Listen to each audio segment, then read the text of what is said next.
Hi, everyone. I'm Christopher Thornycroft with Redwood Logistics, and welcome to the Redwood Rundown for the week of April 17th, 2023.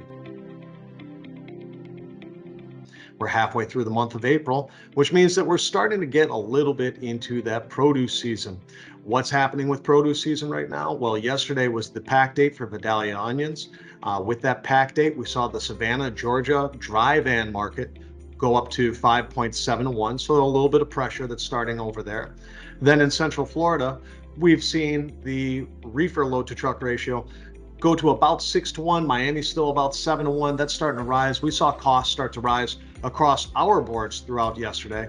We've watched that reefer outbound tender rejection index for Lakeland, Florida. That's come off the floor, but really that was really at the floor. Overall, the reefer outbound tender rejection index for the United States, incredibly low, just about 3%. But down in Florida, it was about 1%. That's now risen in Lakeland, Florida to about 2.6%.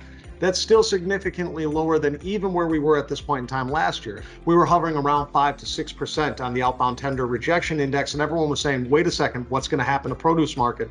Is there not going to be a big produce season this year? So that's the way we're trending again. Now, we've been watching the USDA domestic produce shipments index, and that's been telling us that domestic produce shipments are down by about 30% this year over last year, and last year was significantly down over 2021. So we don't think that there's going to be a very strong produce market, but to say that there's not going to be any impact, well, that would be overstating it. Obviously, we've already felt it over here at the brokerage. For the rest of April, in the dry van sector, we're anticipating, as we've stated before, a very soft environment. That soft environment is likely going to continue all the way through the end of the month, with some notable exceptions for southern Georgia, for Florida, and then we'll see that pressure start to rise up through Georgia as the month goes on. Really, once we get to the beginning of May, that's when we usually see that Atlanta market really heat on up. So until then, we can anticipate a lot of softness. Now, there will be carriers that are trying to head their trucks down into that market. When they head those carriers down into that market, they're not going to be looking for cheap rates coming out of there. What they get, though, still is yet to be determined. We don't know when we're going to start to see those spot market rates start to uptick.